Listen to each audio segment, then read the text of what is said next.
Welcome back, Wall 414 fans, to another Commander deck profile. In this one, we're going over my Cass Hand of Vengeance deck, and I think we got a good one coming up because Cass, she's a bit more of an unpopular commander, ranked around 2,000 on EDH rec, but I think she's a hidden gem.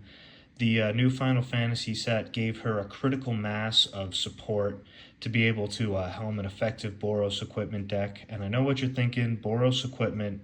There's a lot of competition in that command slot, but I think Cass's effect offers a lot of unique synergies and a lot of interesting things we can take advantage of that we're going to be going into this video. So let's read the commander, go over the unique aspects of the deck, and then get into the card choices. Cass is 4 mana, 2 in Boros colors, legendary creature, human ranger, vigilance, and whenever Cass or another creature you control dies, if it was enchanted or equipped, return any number of aura cards that were attached to it from your graveyard to the battlefield, attached to target creature, and then attach any number of equipment that were attached to it to that target creature. So any of your enchanted or equipped creatures get to re-enchant or re-equip another creature. She's also a 4/3, which is a decent stat line. And I like to think of her as a Teysa Karlov in that she's a 4 mana value commander. You want to establish your board before playing Cass onto it. And then instead of giving double death triggers like Teysa Karlov, she gives everything a death trigger. That gives you crazy value. This is different from any of the Voltron-style Boros equipment commanders, though Cass in the late game can get a lot of equipment stacked up on her and pivot to a more Voltron style. And then a lot of other Boros equipment commanders focus on card draw. They're more engine-based, where you have equipment-related card draw in the command zone, like Akiri or Nahiri. But Cass is more value-based and more of a payoff, and I actually kind of like that because there's actually a really good amount of card draw in white nowadays, and there's also a lot of good equipment related card draw. So you card draw in the command zone is always good, but you can really get away with running a value commander and sort of raising the ceiling of your deck.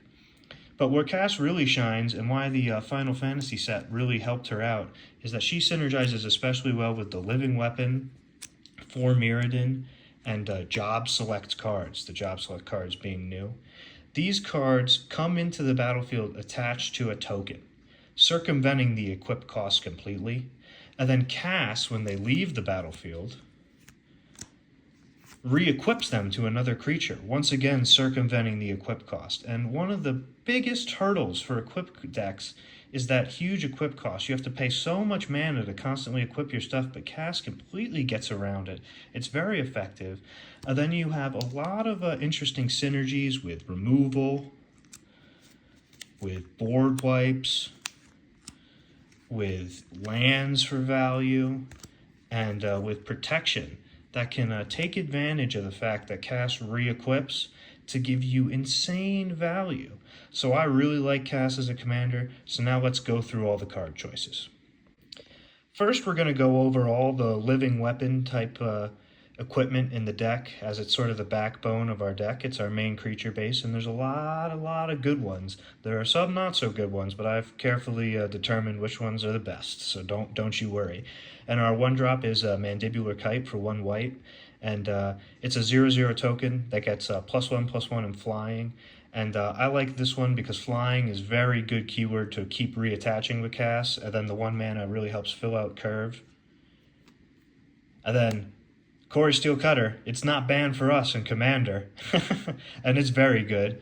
The equipped creature gets +1/+1 and has trample and haste, and whenever you cast your second spell each turn, create a 1/1 monk creature token with prowess. You can attach the equipment to it. Not a traditional living weapon, but it does attach on its own, and you can kind of pretty recklessly attack with your monks because Cass will re-equip that Core Steel Cutter, and even without Cass it'll re-equip. Very good card. And now a little cheaper after the ban. Glimmer Lens, one of our best. It has 4 Mirrodin, which creates a 2/2 red rebel token. And whenever the equipped creature and at least one other creature attack, draw a card. Who doesn't love drawing cards? Citizen's Crowbar is a pretty unique one. It creates a 1/1 green and white citizen and gives it +1/+1 and allows it to tap for 1 white to sack the artifact and destroy target artifact or enchantment. So it contributes to your living weapon, but also contributes to your removal category as well. The lizard blades are a subtype I didn't touch on earlier, but they are reconfigure equipment. And these just work well because you can attach equipment to them, you can attach equipment to them with CAS, or they can become equipment depending on what you need. And this one has double strike and will give equipped creature double strike. And the way CAS is worded, these will reattach, so don't worry. And also, double strike is insane. Now, the Hex Gold Halberd is filling out the 2-drop slot a bit, but it is 4 Mirrodin, so it gives us a 2/2, and it gives only on your turn, which kind of sucks, but only on your turn, first strike and trample, but then trample's pretty good, and first strike's pretty good. I just wish it was on every turn. Other than the Dragoon's Lance is in the same category. It's job select, so it's a 1/1 colorless hero, and it gets +1/+0 and flying only during your turn. But we take what we can get here. Then here's a classic, Nettle Cyst. It's a living weapon, so it's only a 0/0 Phyrexian Germ. But it gets +1/+1 for each artifact or enchantment you control. That gets out of hand in this deck. Very good. Bladehold Warwhip is another good one. It's 1 Boros, and it has 4 Mirrodin. Also helps with equip abilities a little bit. That's not as useful in this deck. What's useful in this deck is it gives double strike. Double strike is good. We are attacking a lot. And now we got some more new Final Fantasy cards. The Paladin's Arms. It gives job select, and it gives it +2/+1 and ward 1. So that's a nice option for filling out the curve and a little extra protection when it gets reattached. And the Samurai's Katana, I like this one. +1/+1 colorless, a 1/1 colorless hero, but the equipped creature gets +2/+2 and trample and haste. That'll work. We're a bit of an aggressive deck, so we like that one. Onto the 4-drop, we have Kemba's Banner. It has 4 Mirrodin, so we're making a 2/2. And it gets +1/+1 for each creature you control. So that can get out of hand a little bit too. We're making a lot of tokens. Not as much as Nettle Cyst. Hexgold Hoverwings is another 4 Mirrodin. And it gives flying, and then you get all creatures that are equipped get +1/+0. So a nice little Anthem effect as well. Good to drop on the board. Another new Final Fantasy one, our 1/1 colorless hero. And the equipped creature gets +3/+2 and is a warrior. So just a nice little boost attached to a body already. And here's a very good one, Dancer's Chakrams. It's job select as well. And it gets +2/+2 in lifelink. And it gives your commander +2/+2 in lifelink. So that's very good. Just getting value. You want to keep reattaching this outside of CAS, obviously, to get the full value. And here's the all-star, Machinist's Arsenal. I got this up to +24/+24 in my last game that I won with CAS. And it has job select, and equipped creature gets +2/+2 for each artifact you control. Yeah, I think, I mean, it's obviously it costs 2 more, but I even like this one even better than Nettle Cyst because we're just always reattaching. Scythe Claw. I kind of want to cut Scythe Claw, but it's so fun. It's a living weapon, so it's a 0/0 that gets +1/+1, and whenever equipped creature deals combat damage to a player, that player loses half their life rounded up. So that one's a fun effect. And then I apologize for the Phyrexian art, but this card, Battlethorn, I think, is 5 mana, and it's a living weapon. It gives +4/+4 Vigilance lifelink. And you can return it to your hand for 3 mana to get additional value, but we don't need to do that in CAS. And +4/+4 Vigilance lifelink is pretty good. Here's a good one that has gone up in price since Final Fantasy came out. The Hexplate Wallbreaker. It's 3 and 2 red. It's 4 Mirrodin. It gives +2/+2. And whenever a equipped creature attacks, if it's the first combat phase of the turn, untap each attacking creature. After this phase, there's an additional combat phase. Additional combats. Very good. Great at the top of the curve. Cauldra Complete. Yeah, this guy's my favorite living weapon in the deck. Living weapon, indestructible. Equipped creature gets +5/+5, has first strike, trample, indestructible haste, and whenever this creature deals combat damage to a creature, exile that creature. Yeah, this is awesome. Works great with CAS, great at surviving board wipes and getting everything equipped to it if you don't have protection in hand. Just an absolute beast. Love being able to play this card effectively. Love being able to re-equip and switch this around with our sacrifice stuff as well. Fantastic card. Then just a little note, the Masterwork of Ingenuity, why not play it in this deck for 1 mana?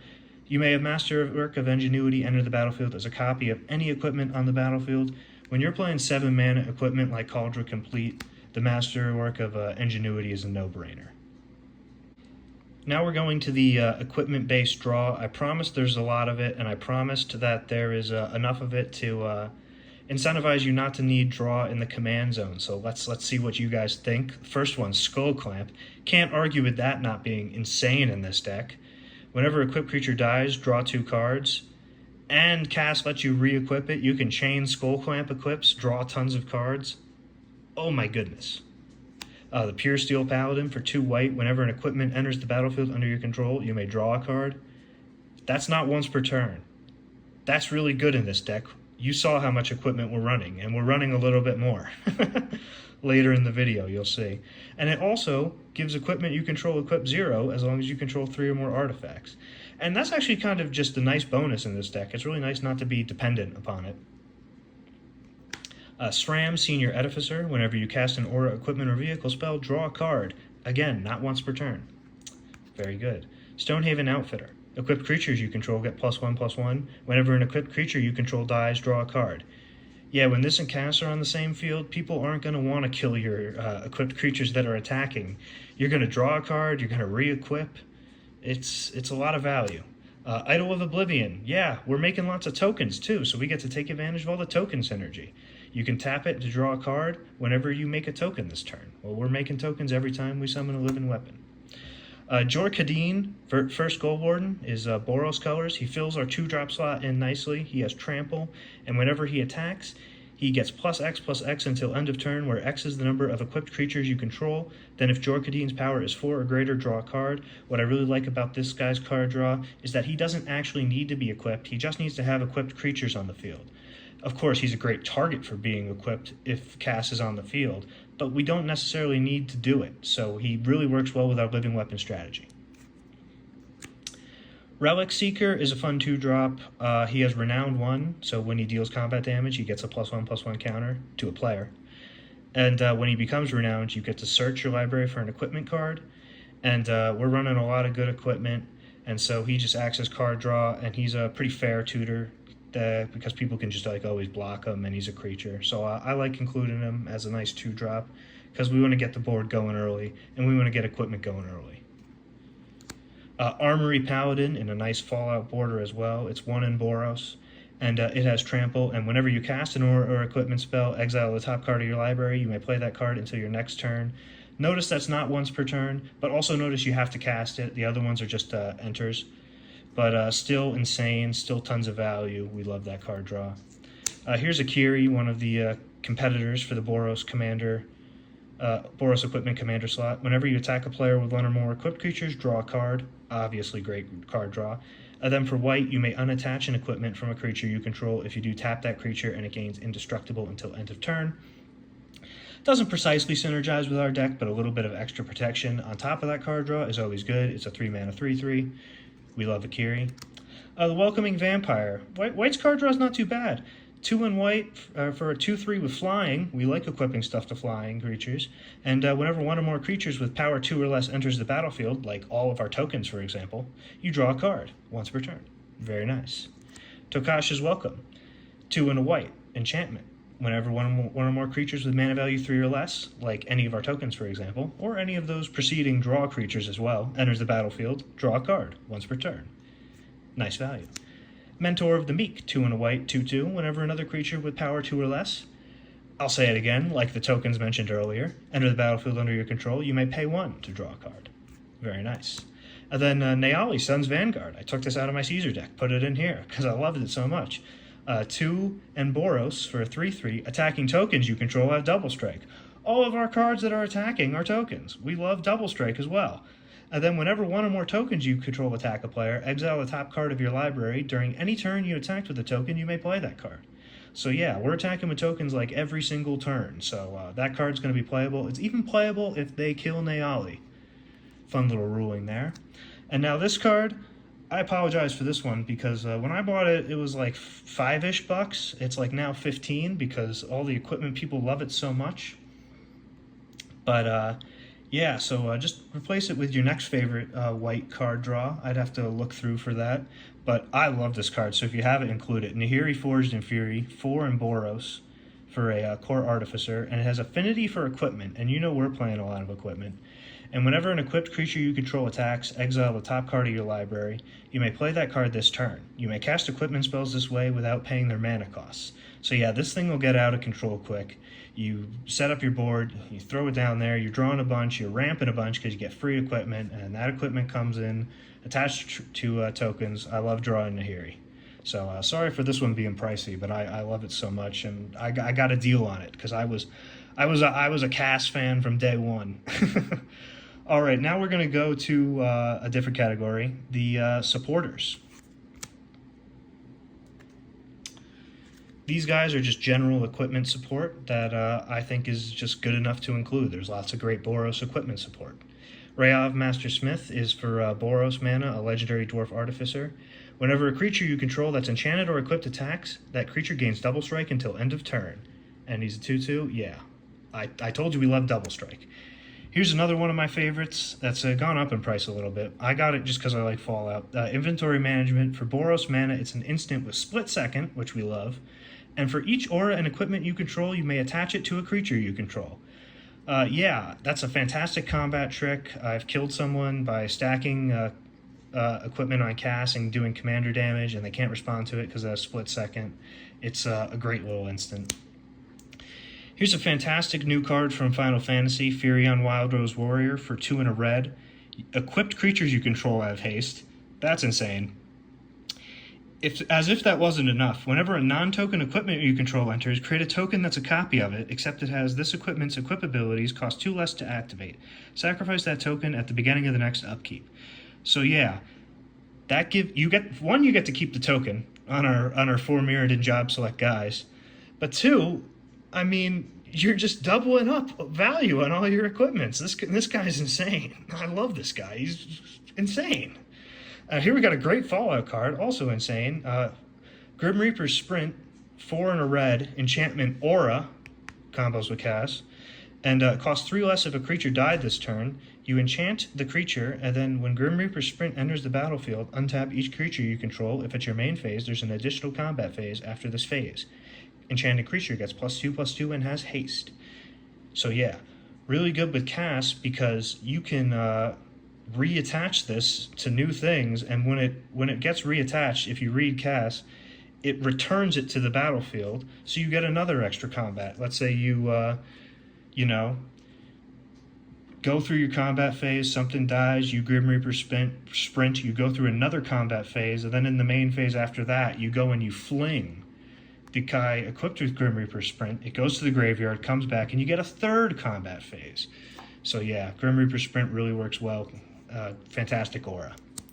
Divine Visitation. This is a fun one. For 3 and 2 white, if one or more creature tokens would be created under your control, that many 4/4 white angel creature tokens with flying and vigilance are created instead.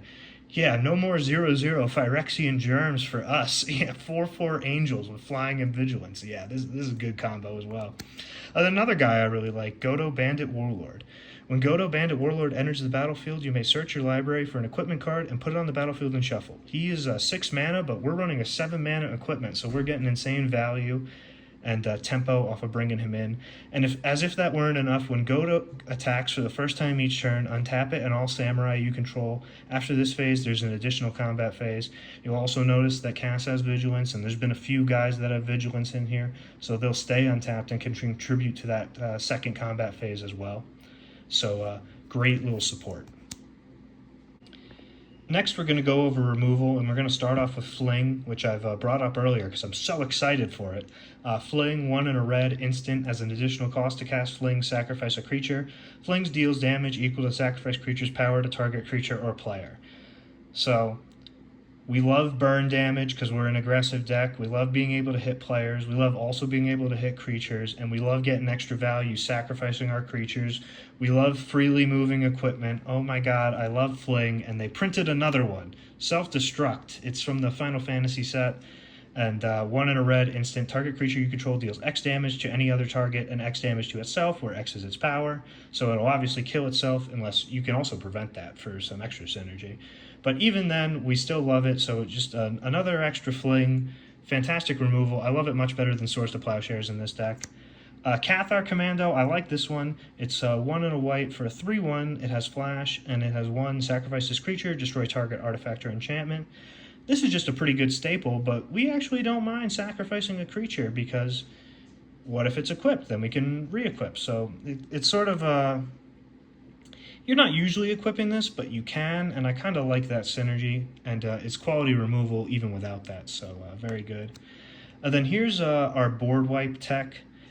We're running all the single combat type board wipes. I'll read this one. 3 mana, 5 mana, 3 and 2 white, sorcery. Each player chooses a creature or planeswalker they control, then sacrifices the rest. Players can't cast creature or planeswalker spells until the end of their next turn. You can obviously see that we are going to be choosing cast, and then all of our equipment coalesces onto cast, so we come out of this board wipe way ahead from everyone else. Also, another synergy specifically with single combat, we're not casting creature spells, we're summoning equipment that creates tokens, so this one's especially good. Promise of Loyalty is 4 and a white, and it does the same thing, except instead of preventing creatures, it has everyone put a vow counter on the creature that survives, and those creatures can't attack you, but also very good. Here's Divine Reckoning for 2 and 2 white. You just choose one creature and destroy the rest. So Indestructible works on this one. I'm working on getting a Chandra's Ignition to replace this. My LGS didn't have it. But this one's still pretty good, and you can flash it back again. So I still like this one. And this one's only like 25 cents. So this is a good budget option for Chandra's Ignition. Then here, I've put this in interaction because you have to put this in interaction if you want to run it. You have to have the stones, the chutzpah, to run the response category. So this is a split spell. The interesting part is Resurgence, which is 3 in Boros, and creatures you control gain first strike and vigilance until the end of turn, and after this main phase there's an additional combat phase followed by an additional main phase. So an extra combat can get you over the hump. You have to cast this before your first one because it doesn't untap, it just gives vigilance, but that's fine. But the reason I've been able to include this in the deck is because it has a response half as well. For 2 hybrid Boros mana, you can deal 5 damage to target attacking or blocking creature, and it's kind of hard to just run extra combats without synergy. The Grim Reaper Sprint has specific synergy with cast, but the response allows me to justify it because you can still use it as removal because you need a certain amount of interaction, so don't be afraid to use this as response. Also, you get to say, wait, I have a response to that. Response. Classic joke. Next up, we got our protection spells, and the first few should be obvious because we're running an equipment deck. Why not Swiftfoot Boots and Lightning Greaves? I mean, you're in an equipment deck, so you know they got synergy. And then Boros Charm is just a classic Boros spell, for Boros mana, instant, choose one. Permanents you control gain Indestructible, great protection. Target creature gains double strike, which we love. Great offense. Don't use the deal 4 damage. Selfless Spirit's another one. It's a 2 mana 2/1 with flying, so not a bad equipped target because usually it is a bad equipped target because it says sacrifice this creature. Creatures you control gain Indestructible until end of turn, but we don't mind sacrificing it with equipment while cast is on the field. So I really like this guy as a protection include. And finally, I'm going to go over the 1 mana spells because I think they're a really nice synergy. Lauren's Escape, 1 mana, target artifact or creature gains hexproof and Indestructible until end of turn, scry 1. So the important thing is these obviously protect against single target removal, giving your creature hexproof, but they also protect against board wipes because we only need to give 1 creature Indestructible, and then cast will be able to attach all the equipment to that creature to survive the board wipe and preserve all of our value. So we can run Lauren's Escape over cards like Rootborn Defenses because they give us the duality of protecting against both single target removal and board wipes, all for 1 mana with the specific synergies in this deck. And there's another one, Blacksmith Skill, which does the same thing for 1 mana, except it also gives artifact creatures +2/+2. But we're using it for the hexproof and Indestructible. So that's a synergy I really enjoyed. I really think that these are very good and punch well above their weight in the cast deck specifically.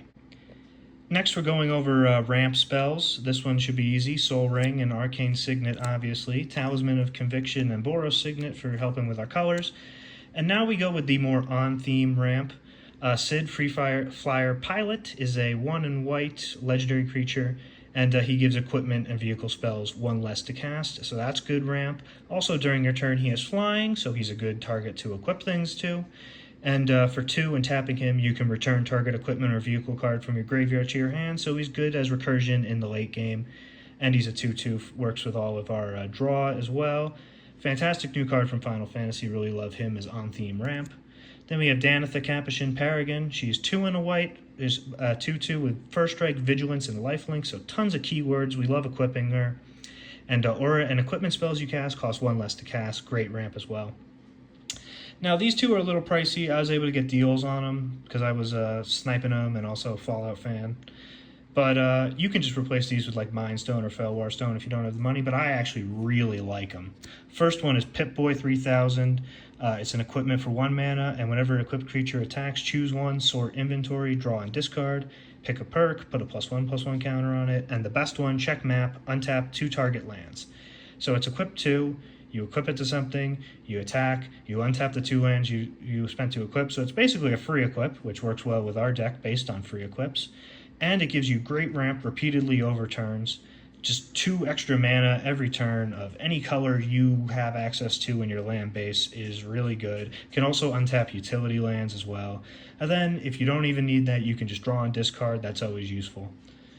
Fantastic piece of equipment. Really love it as on-theme ramp. And then Sword of the Animist. I mean, this one's just a classic Magic the Gathering card with a nice Final Fantasy reprint that brought the price down a bit for me. And that one's 2 mana. Equip 2, equipped creature gets +1/+1, and more importantly, whenever it attacks, you may search your library for a basic land and put it on the battlefield tapped, then shuffle. I mean, is there better ramp in Boros equipment decks? I don't think so. Finally, I'll give you a brief summary of the mana base. Just the important thing is we're running way over the limit of artifacts to have an effective Spire of Industry, so make sure you're running that. And make sure you're running your artifact land as well, as we have synergies with that. Otherwise, it's just a budget 2-color mana base. You can check out the deck list in the pinned comment.